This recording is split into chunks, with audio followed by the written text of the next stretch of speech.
adalah hari ini saya nggak akan ngomong leadership, kedua saya nggak ngomong karisma, ketiga saya tidak jadi guru hari ini karena kata Pak Pras gurunya murid adalah gurunya guru adalah muridnya gitu. Jadi teman-temannya adalah guru semuanya.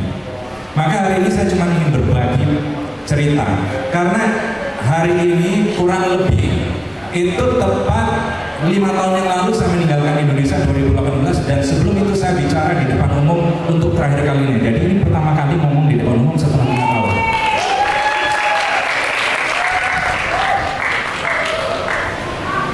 Waktu itu saya terbang ke satu negara, nama negaranya Swiss, dikenal dengan banyak salju, keindahan dan kekayaannya. Bahkan bukan hanya kekayaan pemandangan dan kekayaan alam, tapi kekayaan hartanya. Karena bahkan banyak presiden-presiden dunia katanya punya simpanan di sana. Tapi ada satu yang menarik dari Swiss. Ketika orang-orang mengagumi, saya menanyakan satu hal. Ketika saya mengobservasi, jadi satu hari di perempatan itu ada ibu-ibu, anaknya kurang lebih mungkin umurnya 2 tahun, nangis tantrum. Kalau orang Indonesia tantrum di depan umum apa yang biasanya dilakukan? Dicubit, didiamkan, punya malu. Ini enggak, di perempatan dibiarin, kita santai rokok. Udah belum? Dibiarin tantrum, serius. Masih gulung-gulung, dibiarin tantrum. Ada kali 5 menit, saya sampai tergoda untuk merekam. Saya penasaran kenapa ibu-ibu Swiss itu kalau anaknya nangis dibiarin. Observasi saya lanjutkan, saya lihat kalau ibu-ibu Swiss itu anaknya kecil itu suruh jalan sendiri, nggak ada yang digandeng, nggak ada yang dikasih tali, nggak ada apa, pokoknya suruh jalan sendiri. Mau di belakangnya, mau di depan bebas. Selisih telisik, ternyata value mereka adalah bagaimana orang Swiss dari kecil itu sudah mandiri, mereka itu sudah independen. Maka ketika besar mereka bisa survival rate-nya tinggi sekali. Ternyata ada efek samping positif, tapi ada efek samping yang penuh kejutan. Di Swiss itu tingkat bunuh dirinya salah satu yang tertinggi, 14,5%.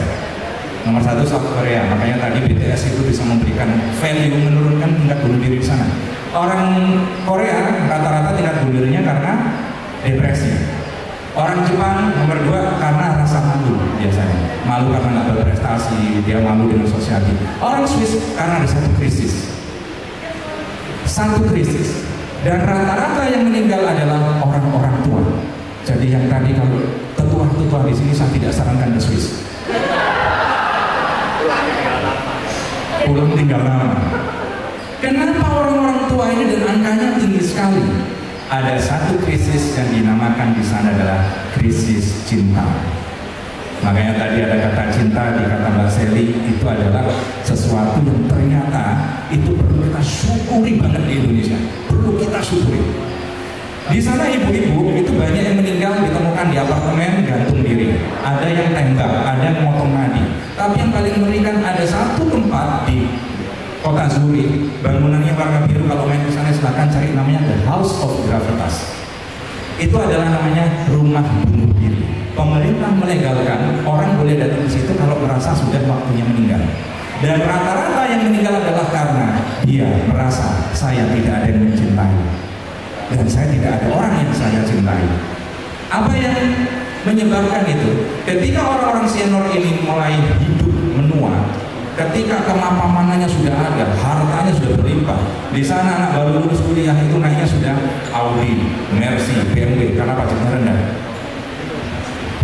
Tajir gak karuan, sukses kaya raya dan gak karuan. Ketika tua kesepian karena dia mendidik anaknya untuk dites dari dia sejak kecil, yang dia percaya bahwa ini value untuk membuat independen. Dan ketika anaknya semakin besar, dia mulai merasa saya sudah 18 tahun, saya tidak butuh lagi orang tua saya tidak butuh lagi komunitas. Maka satu, sebelum saya ngomongin orang tua, komunitas ini komunitas yang penuh cinta, dan cinta ini didukung oleh sumbernya cinta kita.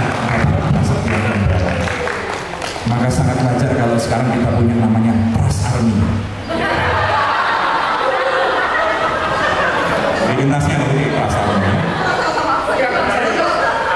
Abri, oh ya Abri. Sekarang zamannya udah TNI, ketahuan angkatannya Abri. Ya. Krisis cinta karena diskonektivitas dengan orang tua. Padahal ada sosok yang mencintai kita, yang paling sayang sama kita, lepas dari kita tahu atau tidak, sebelum kita lahir dia sudah mencintai kita. Siapakah dia? Ibu kita. Saya lulusan dari berapa ya Pak Andras? 17 tahun 2016. Jumlah peserta? 27.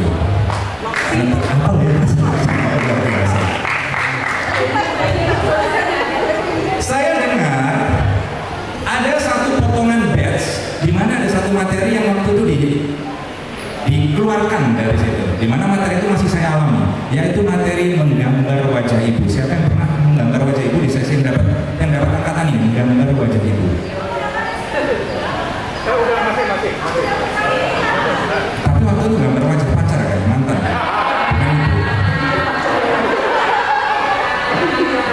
Menggambar wajah ibu yang pernah melewati masa ini, melewati batch ini, saya yakin yang saya sampaikan akan membawa Anda bernostalgia, menyelami lagi emosi waktu itu. Anda akan mengembalikan rekaman-rekaman batin dan rekaman-rekaman auditori, visual, bahkan rasa dan kata-kata yang Anda dengarkan ketika sharing. Itu momen yang belum alami. Saya nanti nggak tahu sesi di berikutnya, di batch berikutnya apakah akan ada. Tapi ada satu titik pembelajaran yang saya dapat dari sesi menggambar ibu itu. Dari sisi menggambar ibu itu, saya sadar bahwa selama ini saya bertepuk sebelah tangan dengan cinta ibu saya. Dan saya rasa ini juga menjadi tren ketika orang sudah menanjak karirnya semakin sukses, dia semakin lupa untuk mencintai ibunya. Itu sesi yang nangis, kita disuruh gambar, kemudian kita ingat jasa-jasa ibu kita ingat kedurhakaan kita, kelupaan kita, sama pacar ingat, janjian sama teman cepat, begitu ibu manggil, bose, nanti dulu. Tapi begitu sesi itu, langsung kita diminta telepon sama ibu, kontak sama ibu, kita berterima kasih, penuh tangisan, penuh emosi. Tapi itulah sesi yang mengubah hidup banyak orang, saya yakin. Salah satunya adalah saya. Dan semoga yang saya ceritakan akan beresonansi dengan Anda nanti. Sejak saat itu, saya sampai hari ini itu berkomunikasi dengan ibu saya setiap hari. Setiap hari. Ibu saya sudah meninggal 3 tahun yang lalu, tapi saya tetap ngobrol dengan ibu saya. Walaupun mungkin beliau tidak bisa membalas obrolan saya. Keluar dari sesi kelas motivasi, saya ketemu salah satu habib yang posternya sering kelihatan di dalam. Saya minta tolong, Dep, tolong doain saya. Dijawabnya, nggak usah didoain. Pulang, kamu masih punya orang tua, punya ibu, punya. Itu jimatmu. Dia doanya lebih kabul daripada makbul habib. Saya jarang minta doa ke Habib, minta doa Habib sekali dibilang seperti itu. Diajari bahwa ternyata doa ibumu itu akan membuat perubahan 40 kali lipat, bahkan 40 kali laki-laki kekuatan doa laki-laki. Karena ibumu adalah orang paling kuat. Konon katanya kalau manusia itu punya kemampuan menahan rasa sakit sampai 45 del. Del itu batasan rasa sakit ya. 45 del itu setara dengan tulang kita, 45 biji remuk semuanya bareng-bareng. Kerak 45 biji. Itu udah kita kehilangan kesadaran. Tapi ibu melahirkan, ibu yang menyayangi anak-anaknya itu bisa menahan katanya sampai 52 del. Jadi ibu itu sosok yang kuat. Nah sekarang kembali ke situ. Siapa mengatakan kamu itu sudah didoakan ibumu bahkan sejak kamu belum lahir. Fakta bahwa kamu sekarang ada itu pasti karena ibumu mencintaimu. Buktinya apa? Kalau dia nggak cinta mungkin kamu sudah digugurin. Kalau nggak cinta kamu mungkin nggak ada di sini. Kalau tidak ada cinta di provokasi ini mungkin dia tidak ada duduk di sini. Dan itulah yang menyatukan kita hari ini.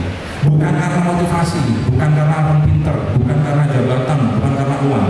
Yang paling layak kita ikuti bukan yang paling pintar, yang paling layak jadi leader kita bukan yang paling hebat, yang paling layak kita ikuti bukan yang paling senior, tapi orang yang paling mencintai kita. Siapa dia? Ibu kita. Sejauh mana kita sudah mencintai ibu kita? Saya ketemu ibu waktu langsung pulang. Saya aslinya Malang, langsung terbang ke Malang. Minta maaf Salim, selama ini kurang hormat sama ibu. Gitu. Nah, ibu saya bilang, Le, saya pengen naik haji. Tepat, pas saya nggak punya duit. Tapi saya punya tabungan haji. Dan saat itu sudah waktunya panggilan tahun 2016. Ini lebih fokusnya bukan ke cerita hajinya, tapi semoga mendapat hikmahnya. 2016 tabungan pas tinggal berangkat kurang lebih 3 minggu lagi. Ibu bilang saya pengen naik haji. Mati duitnya tinggal sih. Kloter apa? 1 peserta doang, 1 jatah. Akhirnya ketemu koneksi kita dapat haji plus.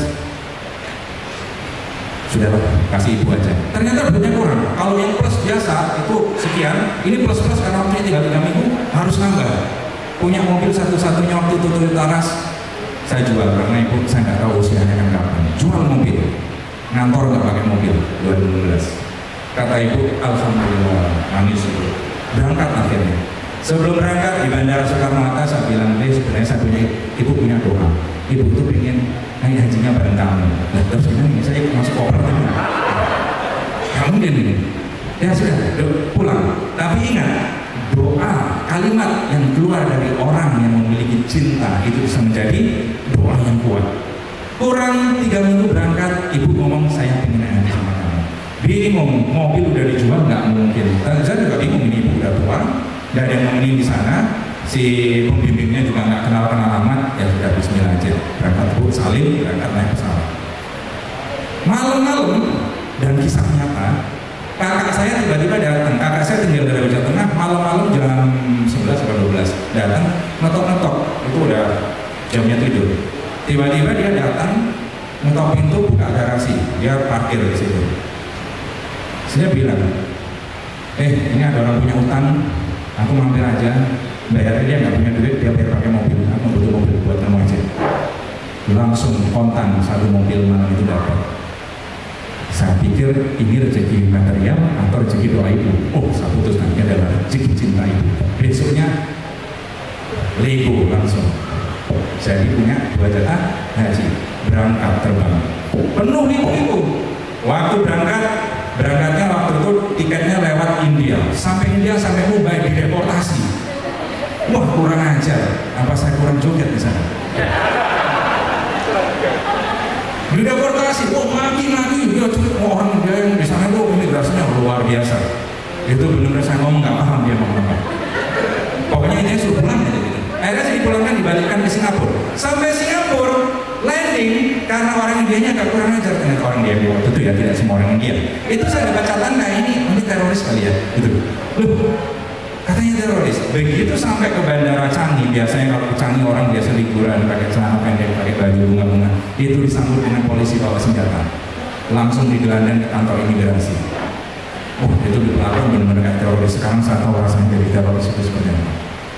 Sampai ke imigrasi, suruh duduk. Itu ada kali 2 jam.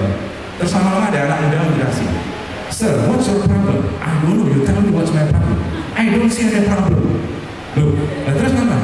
The problem is with India. Iya emang gitu, emang India gitu. Akhirnya seorang Singapurnya, di Changi-nya itu untuk mengklirkan nama, karena itu kantor koneksi internasional.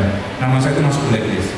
Jadi namanya masuk blacklist, itu butuh waktu 1 jam untuk clearing, harus koneksi. Akhirnya berangkat, dilewatkan ke Colombo, itu di mana ya?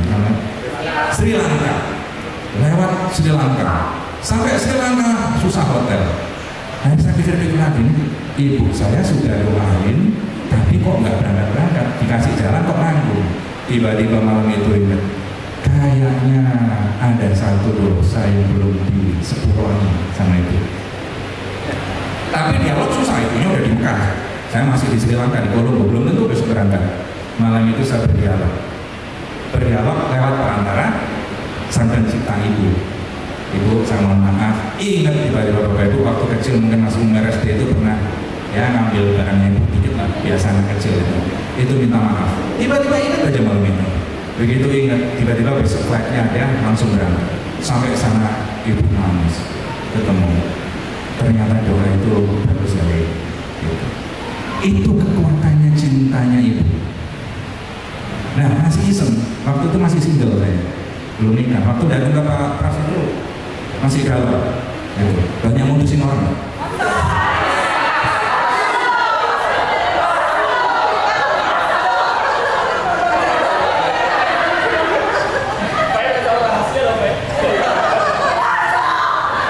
Ya ada lah 5 mutusin, diputusin kan 15. Iseng, ngetes doanya ibu. Ada pramugari waktu itu naik pesawat, cakep. Udah gitu, udah doa ibu, cinta ibu di Mekah, katanya itu kan tanah suci. Bu, ada pramugari cakep bu, gitu. SQ lagi, makanya kan ada Chinese gitu kan. Jawaban ibu, yombok ngocol ya, awakmu coklat aku bilang. Ya tapi doain aja lah bu, ya semoga dapat jodoh. Nggak lama pulang haji, dapat beneran. Oh ternyata beneran keturunan Chinese. Anak saya kalau tadinya mau ikut, anak saya, wah kalau lihat itu kayak anak Ibu Irfan ya di sini, sering dikatakan Ibu Irfan. Saya habis dari Singapura itu ke Malaysia. Waktu ke Malaysia masuk apartemen, di sana kan ada 3 ras besar, Melayu, Chinese, India. Begitu masuk, saya ditolak masuk. Itu si security-nya, nah kemana lu? Apa maksud Tuhan? Begitu ngomong sama nasional, saya ngomong sih nggak dikira saya bukan apa-apanya.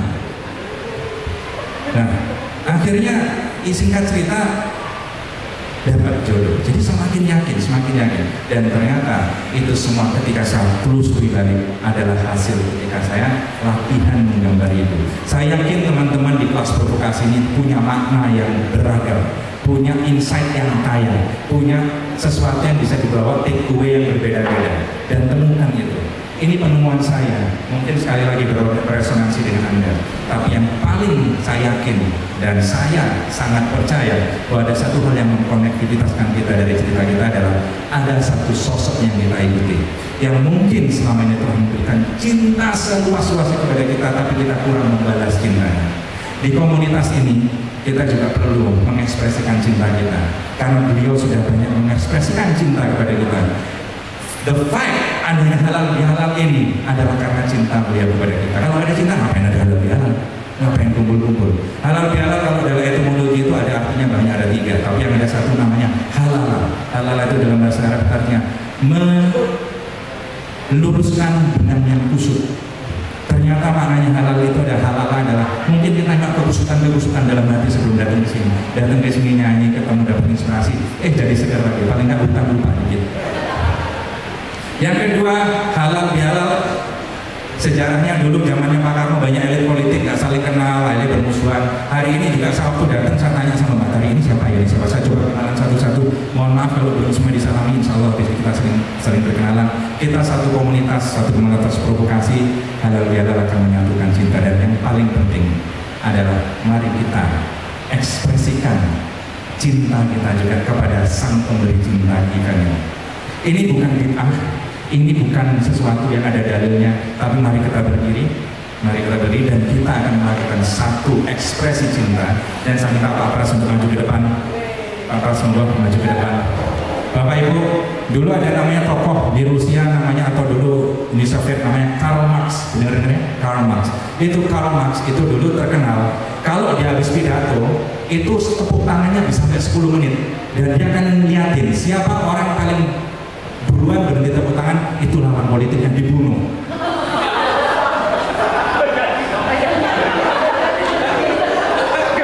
Hari ini sekali lagi, ini tidak ada dalilnya, ini amalan tidak ada dasarnya, tapi ini sebuah ikhtiar kita untuk membalas cinta yang telah diberikan Pak Pras. Mari kita berikan tepuk